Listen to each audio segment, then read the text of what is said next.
दोस्तों आज हो गया 20 दिसंबर 2022। यूपी समेत देश दुनिया की सभी ताज़ा बड़ी खबरें लेकर आए हैं सिर्फ आपके लिए। चलिए फटाफट खबर शुरू करते हैं। उससे पहले चैनल को अब तक सब्सक्राइब ना किया हो तो फटाफट चैनल सब्सक्राइब कर दें, लाइक कर दें, शेयर कर दें ताकि इसी तरह की खबर आप हर रोज़ देख सकें। चलिए शुरू करते हैं आज की पहली बड़ी खबर। हरियाणा के गृह मंत्री अनिल विज सोमवार को सड़क हादसे में बाल बाल बच गए। उन्होंने खुद बताया है कि केएमपी एक्सप्रेसवे पर उनके सरकारी वाहन का शॉक एब्जॉर्बर टूट गया और बड़ी दुर्घटना का शिकार होने से बचे। घटना उस समय हुई जब विज पार्टी की एक बैठक में शामिल होने के लिए अंबाला कैंट से गुरुग्राम जा रहे थे। महाराष्ट्र में अचानक देवेंद्र फडणवीस को मुख्यमंत्री बनाने की आवाज़ें उठने लगी है। ये आवाज़ें कहीं और से नहीं बल्कि भाजपा के खेमे से उठ रही है। महाराष्ट्र में भाजपा के प्रदेश अध्यक्ष चंद्रशेखर बावनकुले ने बीते दिनों कहा था कि मेरी ख्वाहिश है कि देवेंद्र फडणवीस मेरे कार्यकाल में ही मुख्यमंत्री बने। आपको बता दें कि महाराष्ट्र में एकनाथ शिंदे सीएम है। शिंदे गुट ने यहां पर शिवसेना से बगावत की थी। इसके बाद भाजपा के साथ मिलकर सरकार बनाई है। राजस्थान के मुख्यमंत्री अशोक गहलोत ने कहा है कि प्रदेश में 1 अप्रैल से बीपीएल परिवारों को 500 रुपये में 12 सिलेंडर दिए जाएंगे। अशोक गहलोत ने अलवर जिले के मालाखेरा में जनसभा को संबोधित करते हुए ये घोषणा की है। मुख्यमंत्री अशोक गहलोत ने बजट पेश करने से पूर्व बीपीएल परिवारों को बड़ी राहत प्रदान की है। अशोक गहलोत ने कहा है कि देश में महंगाई की मार से आम जन त्रस्त है। पीएम मोदी ने उज्ज्वल योजना के नाम पर नाटक किया था। कांग्रेस अध्यक्ष मल्लिकार्जुन खड़गे ने एक बार फिर से भाजपा पर तीखा हमला बोला है। उन्होंने कहा है कि हमने देश को आज़ादी दिलाई, देश की एकता के लिए इंदिरा गांधी और राजीव गांधी ने अपनी जान कुर्बान कर दी। हमारी पार्टी के नेताओं ने अपनी जान दी, आपने क्या किया।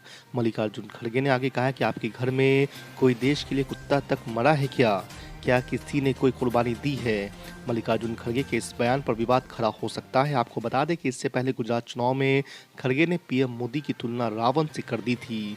इस पर भी काफी बवाल मचा था। 2024 के लोकसभा चुनाव के लिए आम आदमी पार्टी ने कमर कस ली है। रविवार को पार्टी की नेशनल काउंसिल की बैठक में लोकसभा चुनावों को लेकर कई महत्वपूर्ण मुद्दों पर चर्चा हुई। राष्ट्रीय मुद्दों पर ध्यान केंद्रित कर लोकसभा चुनाव में आम आदमी पार्टी बीजेपी को दिल्ली में कड़ी टक्कर दे सकती है। आपके वरिष्ठ नेता ने बताया कि आम आदमी पार्टी को नेशनल पार्टी का दर्जा मिल गया है। पार्टी पूरे जोर शोर से लोकसभा चुनाव में उतरेगी और बीजेपी को कड़ी टक्कर देगी। बिहार में शराबबंदी से हुए फायदे का फिर अध्ययन होगा। मुख्यमंत्री नीतीश कुमार ने इसकी घोषणा की है। उन्होंने इसको लेकर पदाधिकारियों को शीघ्र कार्रवाई करने का निर्देश दिया है। मुख्यमंत्री ने कहा कि पूर्व में भी इसको लेकर एक सर्वे कराया गया था जिसमें ये बात सामने आई थी कि शराबबंदी से काफ़ी फायदा लोगों को हुआ है। खासकर महिलाओं को 1,64,00,000 लोगों ने शराब पीना छोड़ दिया है जो पहले सेवन करते थे। झारखंड के 33 संस्कृत विद्यालयों और 43 मदरसों को दोगुने अनुदान का रास्ता साफ हो गया है। दोगुना अनुदान के प्रस्ताव पर शिक्षा मंत्री और उसके बाद वित्त विभाग ने अपनी सहमति दे दी है। अब उसे कैबिनेट की मंजूरी के लिए भेजने की तैयारी की जा रही है। एमआईएम प्रमुख असदुद्दीन ओवैसी ने तवांग मामले पर केंद्र सरकार पर जमकर निशाना साधा है। अरुणाचल प्रदेश में भारत और चीन सैनिकों के बीच हुई झड़प के बाद असदुद्दीन ओवैसी का कहना था कि भारतीय सेना बहुत ही बहादुर है, लेकिन चीन मामले में मोदी सरकार कमजोर है। उन्होंने कहा कि चीन मामले को लेकर मोदी सरकार पारदर्शी नहीं है। चिंता जताई कि चीन के आक्रामक रवैये और पीएम नरेंद्र मोदी की कमजोर लीडरशिप की वजह से भविष्य में देश को नुकसान उठाना पड़ सकता है। मैनपुरी लोकसभा उपचुनाव में डिम्पल यादव की जीत और अखिलेश यादव और शिवपाल यादव के बीच घनिष्ठता के बाद छोटे दलों और असंतुष्टों के साथ पूर्व सहयोगी को सपा में एक बार फिर संभावनाएं दिखने लगी है। ऐसे कयास भी लगाए जा रहे हैं कि सपा यदि उत्तर प्रदेश के स्थानीय निकाय चुनाव में ठीक ठाक प्रदर्शन करती है तो 2024 में होने वाले लोकसभा चुनाव से पहले कुछ गैर भाजपा दल अखिलेश यादव के साथ लामबंद हो सकते हैं। त्रिपुरा में विधानसभा चुनाव से कुछ महीनों पहले प्रधानमंत्री नरेंद्र मोदी ने रविवार को 4,350 करोड़ रुपए की कई विकास परियोजनाओं का उद्घाटन और शिलान्यास किया। पीएम मोदी ने कहा है कि सरकार का ध्यान त्रिपुरा के सर्वांगीण विकास पर है और शुरू की गई परियोजनाओं से राज्य के विकास को गति मिलेगी।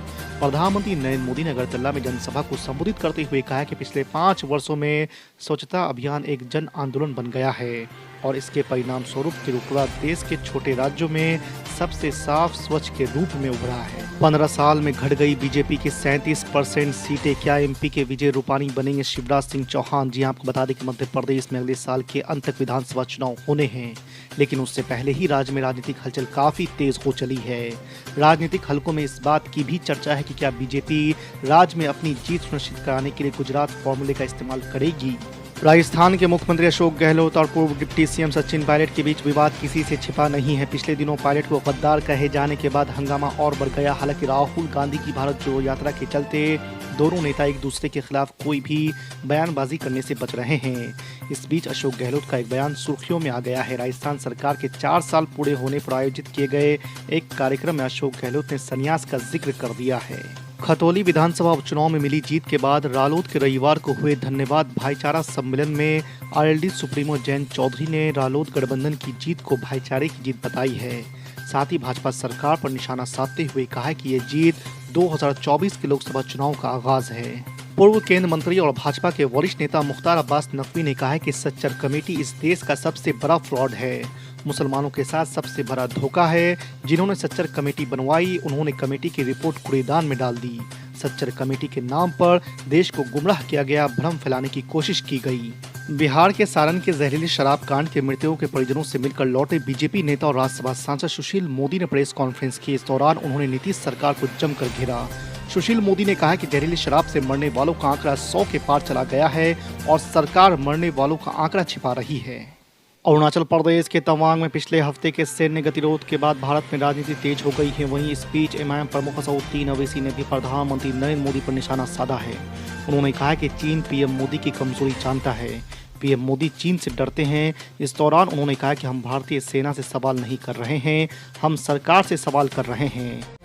अगले साल मध्य प्रदेश समेत कई राज्यों में विधानसभा चुनाव होने वाले हैं। बीजेपी के लिए मध्य प्रदेश में तमाम बड़े नेताओं के होने के बावजूद भी जीत हासिल करना किसी चुनौती से कम नहीं होगा। दरअसल 2018 से मार्च 2020 तक 1.5 साल का समय छोड़ दें तो साल 2003 से अब तक बीजेपी की ही राज्य में सरकार रही है, जिसमें सबसे ज़्यादा समय तक शिवराज सिंह चौहान मुख्यमंत्री रहे हैं। एंटी इनकम्बेंसी पार्टी नेताओं में फूट समेत कई तरह की परेशानियों का बीजेपी सामना कर रही है। बॉलीवुड फिल्म पठान के बहिष्कार की मांग के बीच कांग्रेस सांसद राजीव शुक्ला एक्टर शाहरुख खान के समर्थन में सामने आए हैं। उन्होंने शाहरुख खान को राष्ट्रभक्त बताया है। शुक्ला ने कहा है कि शाहरुख खान स्वतंत्रता सेनानियों के परिवार से आते हैं और वो एक स्वतंत्रता सेनानी हैं। आपको बता दें कि एएनआई से बात करते हुए कांग्रेस सांसद ने कहा कि शाहरुख खान हमेशा पॉजिटिव रहते हैं, वो स्वतंत्रता सेनानियों के परिवार से आते हैं, वो एक ऐसे परिवार से आते हैं जो राष्ट्रवादी है। उन्होंने जो कुछ भी कहा है वो सही है, वो एक राष्ट्रभक्त है।